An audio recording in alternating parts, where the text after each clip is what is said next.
শুভ সকাল বন্ধুরা, তোমরা সবাই কেমন আছো? আশা করছি খুব ভালো আছো। আমিও খুব ভালো আছি। নতুন আরেকটি ব্লগে স্বপ্ন আমার চ্যানেলে তোমাদের সবাইকে শুভেচ্ছা ও ভালোবাসা জানিয়ে আজকের এই ভিডিওটি শুরু করছি। তোমাদের মনে আছে আমি একবার বাড়িতে গেছিলাম, অনেক দিন থেকেছিলাম। তো সেই সময় জানো তো এই আলুগুলো এনেছিলাম, আমাদের জমিতে লাগিয়েছিল, ভেন্ডির জমির পাশে লাগিয়েছে। আর ভেন্ডির জমিতে তো প্রায় দিন জল দিতে হয়, ওই জলটা লেগেছিল বলে আলুগুলো খুব বেশি বড় হয়নি। কয়েকটা হয়েছিল অল্প বড়, আর বেশিরভাগটাই হয়েছে এরকম ছোট ছোট মতো। তো ওখান থেকে আলু নিয়ে এসেছিলাম আলুর দম রান্না করার জন্য। তো এনেই তো ফ্রিজে রেখে দিয়েছিলাম, আর আমার বোন আলুর দম রান্না করেছিল, তবে সেইভাবে আর কি আলুটা গলেনি, অনেকটা সময় লেগেছিল সেদ্ধ করতে। তো ওই কথা শুনে আমি আর রান্নাই করিনি। তো আজকে সকালবেলাতে ঠাকুমাকে বললাম কি যে ওই আলু তো গলে না ঠিক মতোভাবে, তাহলে কি করব বলো। তো ঠাকুমা বললো যে বের করে নিয়ে আয়, দেখি কি করা যায়।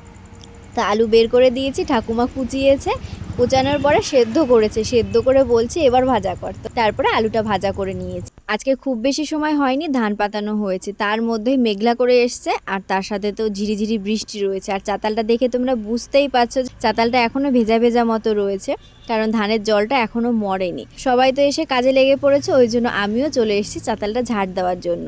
আমাদের ওই বাড়িতে আমার মা বাবা যখন কষ্ট করে তখন আমার মনে হয় যে আমি এই কাজটা করে দিই, তাহলে একটু কষ্টটা কমবে। তো সেই জন্যই আজকে এখানটা এসেছি। আগের দিন তো কাজ করেছিলাম, সেইটা দেখে তো অনেকেই আমাকে বলেছে যে আমি কাজ করে করে কালো হয়ে গেছি। আসলে এরকম কিছুই না, আমি সেরকম কোনো কাজই করি না। তোমরা যদি কেউ এসে আমার শ্বশুরবাড়িতে জিজ্ঞাসা করো যে তোমার বৌমা কি বাড়িতে কোনো কাজ করে, নির্দ্বিধায় সবাই বলতে পারবে যে না, আমার বৌমা সেরকম কোনো কাজই করে না। কিন্তু এইটা আমি কাউকেই বোঝাতে পারি না। আর গায়ের রং কালো হওয়া এই ব্যাপারটা বুঝতে পারি না যে কেন হয়েছে এমনটা। এই বাড়িতে আসলে ওরকমটা হয়ে যায়, কিন্তু যখন ওই বাড়িতে যায় তখন দেখি আবার অনেকটাই ঠিক হয়ে যায়।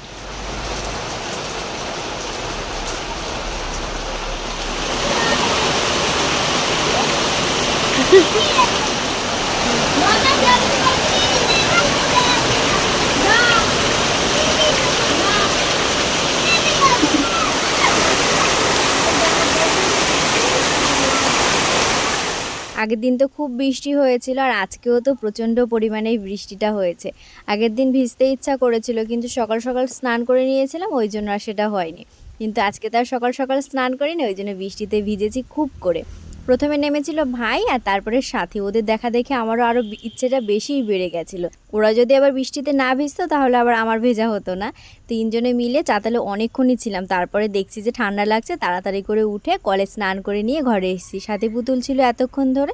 আর একটু আগেই যে ভাই এসছে, ঠাকুমা পাঠিয়েছে ভাইকে যে আমি এখনও খাইনি, যেন তাড়াতাড়ি খেতে যায়। একজন কমেন্ট করেছে যে সাথী পুতুল তারপরে ভাই এদের সাথে মিশে মিশে আমার দিন কেটে যায়। আসলে তুমি সত্যি কথাই বলেছো, এরা যদি না থাকতো না আমার সারাদিন যেন গোমরামুখ হয়েই থাকতে হতো।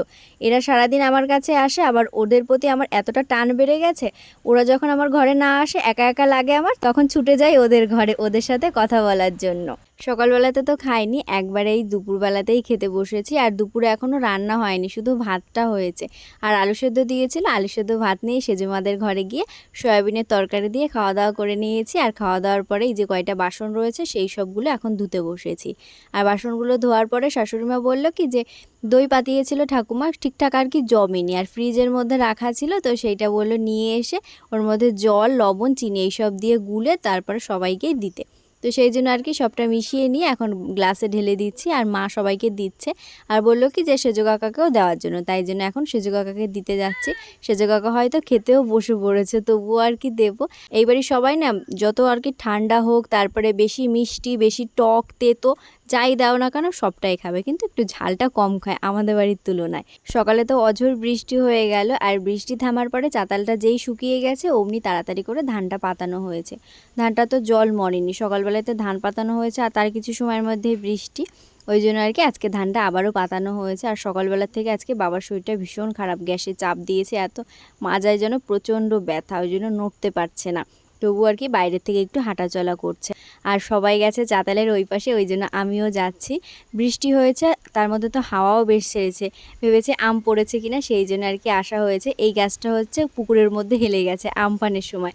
আরও একটা গাছ আছে ওই সাইডটাতে, কিন্তু তোমাদের কাছে সেটা দেখানো হলো না। ওই গাছে তো ভীষণ পরিমাণে আম হয়েছে, কিন্তু একটু ছোট ছোট মতো, আর এই গাছটার আমগুলো অনেকটাই বড়। চাতালের ওই মাথায় ছিলাম, দৌড়াতে দৌড়াতে এইদিকে আসা হয়েছে বৃষ্টি পড়ছে বলে। এখন আবারও সেই ধান গোটানো শুরু হয়েছে। বৃষ্টির সময় এইটাই হয় সব সময়ের জন্য। আগে আমি শুনতাম, আর এখন দেখো স্বচক্ষে তাই দেখতে পাচ্ছি। আর এই যে দেখো ধান গোটানোও হয়ে গেছে, এখন তাঁবু দিয়ে ঢেকে দেওয়া হচ্ছে। আর তার মধ্যে কিন্তু বৃষ্টি অনেকটাই হয়েছে, দেখো তোমরা চাতাল দেখলেই বুঝতে পারবে। ধানের কাজটা রোদের মধ্যেই করতে হয়, যদি রোদ ভালো হয় তাহলে কাজ করে একটা আলাদাই আরাম পাওয়া যায়। তবে এই যে বৃষ্টি, তার মধ্যে আবার রোদ, বারবার করে ধান পাতানো আবার ধান গোটানো, এইটা হয়ে যায় অনেকটা কষ্টকর। চাতালটা ঝাড় দিয়েছিলাম আর তারপরে হাত মুখ ধুয়ে ঘরে এসে বসছি। আর তার মধ্যে ও ফোন করেছিল। প্রত্যেক দিন এই দুপুরবেলাতে খেতে বসবে আর ফোন করে জিজ্ঞাসা করবে যে বাড়ির সবার খাওয়া দাওয়া হয়েছে কিনা। তো কথা বলছিলাম আর তার মধ্যে বলছিলাম যে চাতালে ঝাড় দিয়ে আমার হাতে ব্যথা হয়েছে, একটা ওষুধের নাম বললো, সেইটা পুতুলকে দিয়ে আনিয়ে খেয়ে নিয়েছি। আগের দিন চাতালে ঝাড় দিয়েছিলে, একটু একটু ব্যথা ছিল, তো আজকে আবার 2বার ঝাড় দেওয়া হয়েছে, ওই জন্য অনেকটা ব্যথা হয়ে গেছে হাতটা, মানে নাড়ালে পরে আরও বেশি ব্যথা হচ্ছে। তো সেই জন্য আর কি ওষুধ খেয়ে নিয়েছে। আর তারপরে পুতুলকে বললাম হাতটা একটু মাসাজ করে দিতে, সেই জন্য আবার পুতুল হাতটা মাসাজ করে দিচ্ছে। 2000 years later. দুপুরবেলাতে ঘুমিয়েছিলাম আর তারপরে তো সেরকম আর কিছুই করা হয়নি। আর এই সন্ধেবেলাতে সাথী আমাকে ডেকে বলছে কি, যে বৌদি তুমি আমাদের ঘরে আসো, একটু কফি বানিয়ে দেবে। আগে একদিন কফি বানিয়েছিলাম, সাথী পুতুলের খেয়ে তো ভীষণ ভালো লেগেছিলো, ওই জন্য আর কি আমাকে ডেকে এনেছে। তো কফি বানিয়ে সবাইকে তো দিয়েছি আর নিজেও খেয়ে নিয়েছি। আর তারপরে এই ঘরে এসে বসেছি। তারপরে মেজমা বলল কি যে, ও বৌমা আজকে তুমি রান্না করো, আমরা আজকে রেস্ট নিই। মেজমাই রাত্রেবেলাতে রান্না করে। মেজমাকে বললাম কি যে তুমি তাহলে উনুনটা ধরিয়ে দাও, আমি রান্না বসাচ্ছি। তো মেজমা উনুন ধরিয়ে দিয়েছে। তারপরে এই যে ভাতের জন্য জল গরম বসিয়ে দিয়েছি, একটু সময়ের মধ্যে জল গরম হয়ে গেছে। তো চালটা দিয়ে দিয়েছি আর তারপরে এখন কাটতে বসেছি আলু। সয়াবিন রান্না করা হবে। দিনের বেলাতে শাশুড়িমা বলে রেখেছিল যে রাত্রেবেলাতে তুমি সয়াবিন তরকারি করবে। আজকে হলো শনিবার, নিরামিষ খাওয়ার দিন। বলেছিলাম যে অন্য কিছু খাই, মানে দিনের বেলাতে সয়াবিন খেয়েছিলাম, আবার রাতের বেলাতে খাবো, কিন্তু ওইদিকে বাবার তো আবার গ্যাস হয়েছে, ডালও করা যাবে না। তো সেই জন্য আবার সয়াবিন তরকারিটা রান্না করছি। শুধুমাত্র রাতের বেলাতে সয়াবিন তরকারি আর দুধ রয়েছে, তো দুধটা গরম করতে হবে, এই দিয়ে আর কি খাওয়া দাওয়া করা হবে। আজকে তো নিরামিষ দিন, ওই জন্য সয়াবিনটা নিরামিষই রান্না করছি। এর মধ্যে দিয়েছি আদা, জিরে আর কাঁচা লঙ্কা বাটা, এইসব দিয়ে সয়াবিনটা রান্না করে নামিয়েছি। আর সয়াবিন রান্না হয়ে যাবার পরে দুধ গরম বসিয়েছি। আজকে তাড়াতাড়ি রান্না হয়ে গেছে বলে সবাই তাড়াতাড়ি খাওয়া দাওয়া করে নিয়েছি। পুতুলদের দেখে সব দিন ওরা তাড়াতাড়ি খায়, ওই 9টা থেকে 9:30টার মধ্যেই খাওয়া দাওয়া করে নেয়। আর ওদের যেই খাওয়া দাওয়া হয়ে যাবে, পুতুলাতে আমার কাছে ঘুমায়, অমনি এসে বলবে বৌদি তাড়াতাড়ি চলো খাওয়া দাওয়া করে নাও, আমরা ঘুমাবো। আবার একা একা যে এই ঘরে এসে ঘুমাবে তা করবে না, বলে কি ভয় করে। বাড়ির মধ্যে আবার কিসের ভয় কে জানে। আবার যদি ওদের দেরি হয় ঘুমাতে, সকালবেলাতে উঠতেও দেরি হয়ে যায়, ওই জন্য আরও তাড়াতাড়ি খেয়ে চলে এসেছি ঘরে, এক্ষুনি ঘুমিয়ে পড়বো। সকালবেলাতে প্রত্যেক দিন সেজমা ডাকতে আসে, কিন্তু ওদের ঘুম ভাঙতে চায় না। আসলে আমি শুনতে পাই না, ওদের আর কি বলবো বলো। আর এই জন্য ওর একটা দিদি ওদেরকে খেপায়, এরকমটা বলে যে তোরা ওই ঘরে ঘুমালে তোদের ঘুম ভাঙতে চায় না কেন, তোদের ঘরে ঘুমালে তো খুব তাড়াতাড়ি ডাকলেই উঠে যাস।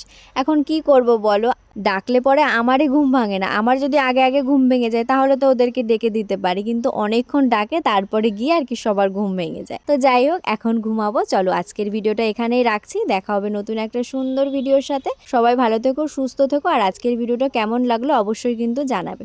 তো চলো সবাইকে টাটা।